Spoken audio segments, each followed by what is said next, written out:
하나님께서 다윗의 후손을 지키셔서 요아스가 어릴 때 6살까지 숨어 사는 삶을 사다가 여호야다를 통해서 왕권을 회복하고 왕에 등극하게 됩니다. 그리고 열왕기하 12장에서는 요아스가 왕에 있을 때 했던 가장 큰 일이 성전이 파손된 것을 보수한 일이었습니다. 그래서 그것을 중심으로 기록하고 있고요. 그리고 그의 죽음에 대한 아주 간략한 보고를 하고 있는데, 역대하를 보시면, 역대하 24장에 보시면 그의 인생이 그렇게 단순하지 않았던, 그 중간에 빼먹었던 그런 사건들이 있는 걸 보게 됩니다. 오늘 열왕기하 12장 첫 부분에 보시면 그가 1절에 40년간 통치를 합니다. 7살에 왕이 되어서 47이 되었을 때까지 왕으로 일을 하게 되고, 그리고 반역으로 인해서 생명을 잃은 것을 보게 되고요. 그의 아들이 이제 그 다음 왕이 등극하는 것을 통해서 이 다윗의 그 왕권이 유지되고 또 계속해서 나아가는 것을 보게 됩니다. 특이한 것은 요아스가 2절에 보니까 제사장 여호야다가 그를 교훈하는 모든 날 동안에는 여호와 보시기에 정직히 행했다라고 말씀하고 있습니다. 여호야다가 130세에 죽습니다. 그래서 정확히 요시야가 몇 살, 몇 년 왕권을 회복하고 왕이 된 후에 언제 죽었는지 정확한 기록은 없지만, 그 역대하 이런 것들을 보시면 왕이 되고 23년 이전까지는 여호야다가 살아있을 그런 기록이 있습니다. 그리고 그 후에 언제 죽었는지 모르지만, 우리가 특이한 것은 여호야다가 살아있는 동안은 요아스가 꽤 괜찮은 왕이었습니다. 하나님 앞에 정직하게 행했고요.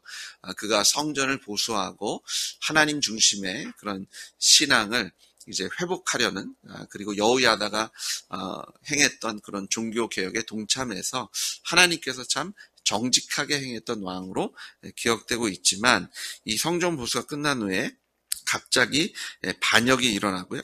그 아람 왕 하사엘이 올라와서 공격을 하게 되고, 또 그것을 살아남기 위해서 그가 하나님을 의지한 것이 아니라 18절에 보니까 유다왕 요아스가 그의 조상들의 유다왕 여호사밧과 여로함과 아하시아가 구별해 드린 모든 성물과 자기가 구별해 드린 성물과 여호와의 성전 곡관과 왕국에 있는 금을 다 가져다가 아람 왕 하사엘에게 보냈더니 하사엘이 예루살렘을 떠나갔더라.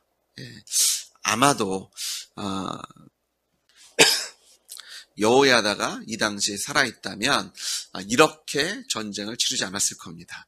하나님을 의지했을 것이고, 하나님께서 또한 넉넉히 이 요아스로 하여금 이 아람 왕 하사엘과 싸워 이기게 하셨을 겁니다. 그런데 이 전쟁이 일어난 것 자체, 그리고 이것을 해결하는 부분에서 이 요아스가 더 이상 하나님의 길을 걷고 있는 것이 아니라 하나님을 의지하지 않고 있는 그런 모습을 보게 되고요.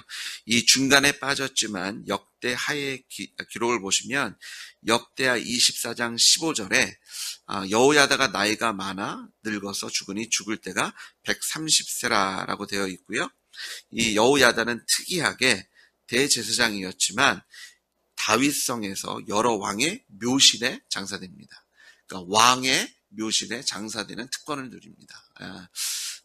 그리고 그가 죽은 후에 역대하 24장 17절에 보시면 여호야다가 죽은 후에 유다 방백들이 와서 왕에게 절하매 왕이 그들의 말을 듣고 그의 조상들의 하나님 여호와의 전을 버리고 아세라 목상과 우상을 섬겼으므로 그 죄로 말미암아 진노가 유다와 예루살렘에 임하니라.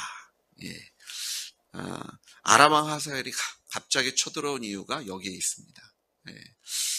그가 여호야다가 죽은 후에 하나님을 버리고 그 유다 방백들, 여호야다가 살아있을 때는 감히 예루살렘으로 들어올 수 없었고 영향력을 끼칠 수 없었던 무리들이 여호야다가 죽은 후에 요아스에게 오게 되고 그들의 수근수근 속닥속닥 거리는 것을 즐거워합니다. 그리고 그들이 아세라 목상, 바알 숭배와 떨어질 수 없는 바알과 아세라가 함께 가는데요.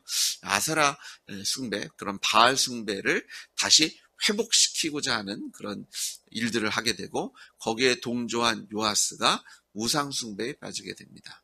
그래서 하나님께서 이 아람 왕을 보내서 징계하게 하시는데 이것을 하나님께 돌아서는 것이 아니라 오히려 아세라에게 그리고 자신의 인간적인 방법으로 돈을 들어서 오히려 자신이 이 성전을 수리하면서 그 성전의 곳간에 채워놓았던 금, 그리고 자신이 채워놓은 것뿐만 아니라 선왕들이 채워놨던 것까지 싹 긁어서 이 아람에게 주는 것으로 그 전쟁을 피하게 되고요. 그리고 사실 기록되어 있지는 않지만 이미 크게 전쟁에 패한 후에 상처를 받은 후에 이 상처를 통해서 누워있을 때 반역이 일어나게 되는데요. 아마 그 전쟁에서 벗어나기 위해서 그 돈을 쓰고 이제 아람에게 돈을 보내는 것으로 이 일을 무마하게 됩니다. 근데 하나님께서 그럼 가만히 계셨냐? 그렇지 않습니다. 요아스에게 기회를 주셔서 이 여호야다의 아들 스가랴를 하나님께서 감동시키십니다. 역대하 24장 20절에 보시면 하나님의 영이 제사장 여호야다의 아들 스가랴를 감동시키심에 그가 백성 앞에 높이 서서 그들에게 이르되 하나님이 이같이 말씀하시기를 너희가 어찌하여 여호와의 명령을 거역하여 스스로 형통하지 못하게 하느냐 하셨나니 너희가 여호와를 버렸으므로 여호와께서도 너희를 버리셨느니라 하나 무리가 함께 꾀하고 왕의 명령을 따라 그를 여호와의 전 뜰 안에서 돌로 쳐서 죽였더라. 요아스 왕이 이와 같이 스가랴의 아버지 여호야다가 베푼 은혜를 기억하지 아니하고 그의 아들을 죽이니 그가 죽을 때 이르되 여호와여 감찰하시고 신원하여 주옵소서 하니라. 이때 아람 군대가 쳐들어오게 됩니다. 하나님께서 여호야다의 아들 스가랴를 일으켜 세우셔서 성령으로 감동케 하시고 그들에게 회개할 것을 명령합니다. 근데 이때 상황을 보시면 요아스뿐만 아니라 이제 예루살렘의 유다의 백성들까지도 우상 숭배에 동참하고 있는 것을 보게 됩니다. 자, 하나님께서 다시 요아스를 왕으로 삼으실 때 유다 왕국 백성들이 기뻐하잖아요. 왕의 이름을 부르면서 만세 만세 외칩니다. 그리고 그들이 성전이 회복되어진 것을 기뻐한 것을 보게 되는데요. 리더를 따라서 또 요아스가 우상숭배에 빠지니까 그 백성들이 또 우상숭배에 함께 빠져 하나님을 배신하게 되고요. 이런 상황 속에서 하나님께서 다른 사람이 아니라 여호야다의 아들 스가랴를 세우십니다. 여호야다라면 들어야 되지 않을까요? 여호야다의 아들이라면 요아스가 여호야다의 아들과 친했을 겁니다. 그렇잖아요. 여호야다가 항상 함께 국정을 논했을 것이고 함께 하나님을 예배했을 것이고 스가랴는 어쩌면 어릴 때 같이 뛰어놀았을지도 모르겠습니다. 그런데 하나님께서 그에게 기름을 부으셨고 감동을 주셔서 하나님의 말씀을 선포하는데 그가 백성들을 꿰입니다. 그리고 왕의 명령에 따라서 사람들이 그를 성전 뜰 여호와의 전 뜰 안에서 그것도 다른 것도 아니고요. 하나님의 성전 뜰 안에서 돌로 쳐 죽이는 만행을 저지르게 되고 하나님께서는 이것에 대해서 심판하시는 것을 보게 되고요. 그런 전쟁이 왔음에도 불구하고 그가 회개하는 것이 아니라 오히려 사람의 방법으로 하나님의 전에 있는 모든 금을 싹 긁어서 그것을 아람 왕에게 바치는 것으로 전쟁은 피했지만 그가 상처를 입고요. 부상을 당하게 되는데 역대하 24장 25절을 보시면 요아스가 크게 부상함에 적군이 그를 버리고 간 후에 그가 신하들이 제사장 여호야다의 아들들의 피로 말미암아 반역하여 그를 그의 침상에서 쳐 죽인지라 다윗상에 장사하였으나 왕들의 묘실에는 장사하지 아니하였더라. 반역이 일어납니다. 전쟁은 어떻게 무마했습니다. 그런데 그 전쟁을 통해서 그는 이미 부상을 당했고 알아 누워있는 가운데 이 스가랴의 피, 하나님 그것을 보복하십니다. 그래서 그를 침상에 누워있을 때 반역이 나서 죽음을 당하고요. 다윗성에는 장사하였지만 왕들의 묘실에는 들어가지 못했다라고 기록되어져 있는 것을 우리가 바라보게 됩니다.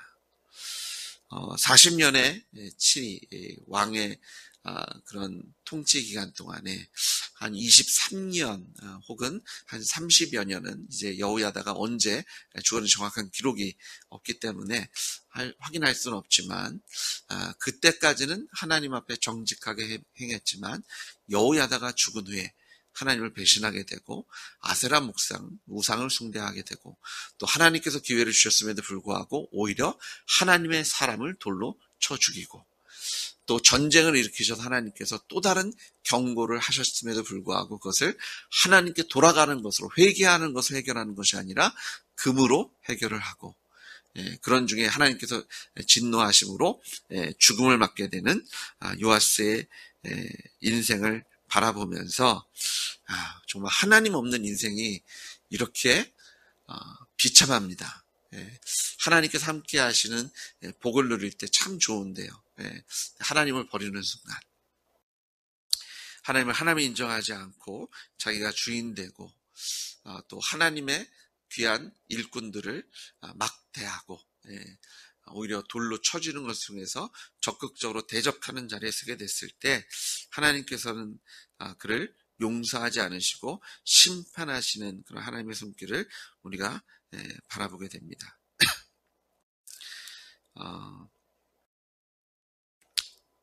우리가 하나님을 두려워하셔야 되는데 저희가 신앙생활을 하다 보면 이게 하나님을 만만하게 여기는 자리에서는 말도 안 되는 그런 모습을 가끔 보게 됩니다.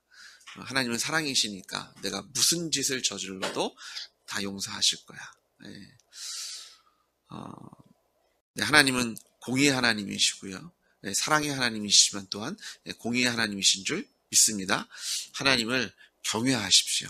하나님을 두려워하시고 내 방법이 아니라 하나님의 말씀에 순종하는 자리에 서야 우리의 인생이 평탄하고 하나님께서 주시는 샬롬, 평안으로 채워질 줄 믿습니다. 이 열왕기하 말씀을 계속 큐티로 바라보면서 이게 정말 하나님과 함께하는 삶이 얼마나 귀하고 근데 하나님께 눈을 돌리는 순간 하나님의 심판과 저주가 얼마나 무서운지를 계속해서 보게 됩니다. 우리가 지금 살아가는 신앙생활에도 동일합니다. 하나님께서 때로는 심판을 더디하셔서 그냥 넘어가신 것처럼 우리가 착각할 수는 있지만 하나님께서 다 기억하고 계시고 하지만 또 우리가 저희가 박목사를 통해서 정확히 배웠잖아요. 하나님께서 어디에 약하세요? 회개에 약하십니다. 회개만 하면 하나님께서 들으시고 용서하시고 다시 하나님의 평강을 누리게 하시는 하나님이신 줄 믿습니다. 이것만 잊지 않으면 돼요. 하나님께서 스가랴를 보내셨을 때 하나님께서 어려움을 주셨을 때 그것을 곧바로 캐치하고 회개하고 하나님을 찾고 간구했다면 하나님께서는 요아스를 다시 들어 사용하셨을 겁니다. 그런데 그가 하나님의 음성을 듣지 못했을 때 아니요 듣지 않았을 때 오히려 하나님을 대적하고 우상 숭배에 더욱더 빠져들어갔을 때 하나님은 그를 심판하실 수밖에 없는 것을 바라보게 됩니다. 오늘 큐티 말씀을 통해서 여러 가지 다른 부분도 저희가 묵상할 부분이 있지만 오늘 요아스가 그렇게 하나님 앞에 정직하게 행했던 요아스가 하루아침에 여호야다가 사라졌을 때 무너져 내린 것을 보게 되면서요. 우리가 교회 공동체가 얼마나 중요한지 하나님께서 선포하시는 말씀을 우리가 얼마나 집중해서 주의해서 들어야 되는지 내 귀에 듣기 좋은 말이 아니라고 지금은 내가 듣고 싶지 않다고 귀 닫는 것이 아니라 주님께서 말씀하실 때 하나님의 사람을 세우시고 또 상황 속에서 우리에게 말씀하실 때 들으시고 순종하시는 자리에 있으신 여러분 되시길 주님으로 축복합니다. 우리가 회개하면 주님 우리를 받아주시고 하나님의 평강으로 우리를 채워주십니다. 우리가 쓰러지는 게 중요한 게 아니라요. 다시 일어나는 것에 집중하셔서 오늘도 회개함으로 하나님과 동의하심으로 하나님의 평강과 축복을 누리시는 여러분 되시길 다시 한번 축복합니다. 같이 기도하시겠습니다. 하나님, 하나님께서 살아계시고 또 요아스가 하나님을 대적했지만 계속해서 기회를 주시는 그런 하나님의 은혜의 손길을 바라봅니다. 하나님, 요아스처럼 눈이 멀고 귀가 닫혀져서 주님께서 기회를 주셨음에도 불구하고 하나님을 대적하는 자리에 계속해서 서 있으므로 그가 하나님께 행한 그 놀라운 이 성전을 수축하고 다시 정비했던 그런 놀라운 순종의 그런 열매가 있음에도 불구하고 하나님께서는 그를 징계하시고 심판하실 수밖에 없었던 하나님, 오늘 우리가 주님의 음성을 듣고 순종하겠습니다. 어제 했던 것, 그제 했던 것에 사로잡혀 있는 것이 아니라 오늘 우리가 주의 음성을 듣기 원하고 주님께 순종하기로 결단하고 아버지 주님의 음성을 사모하며 기도하겠사오니 아버지 하나님 우리에게 들을 수 있는 귀와 볼 수 있는 눈, 순종할 수 있는 손과 발로 성령으로 우리의 마음을, 우리의 영을 뜨겁게 하셔서 부지런하고 게으르지 않게 주님께 우리에게 주신 사명을 감당하며 하나님의 말씀에 아멘하여 하나님께 우리에게 주시는 그 하나님의 통치와 하나님의 다스리심과 하나님의 평강을 온전히 누리는 복을 누리게 하여 주시옵소서. 아버지 하나님, 오늘 우리가 주님 앞에 나아갑니다. 아버지 말씀하실 때 아멘하여 하나님께 영광, 우리에게는 평강으로 채워주시는 그 성령의 충만한 역사를 경험케 해 주시옵소서. 예수님의 이름으로 기도드렸습니다. 아멘.